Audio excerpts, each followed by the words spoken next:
So hello guys, ito yung Hyundai Sonata. Hyundai, I'm sorry. And Hyundai Sonata N20 2.0 2007 model.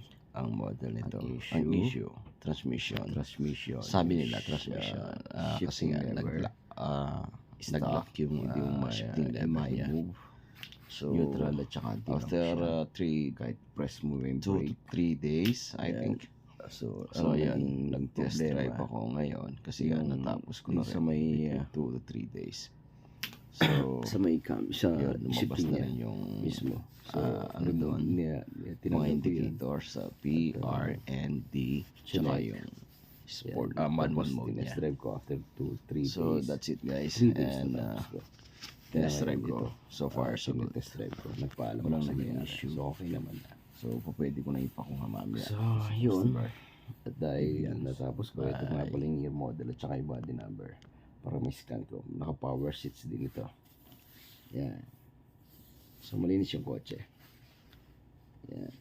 So okay na. Nilak ko.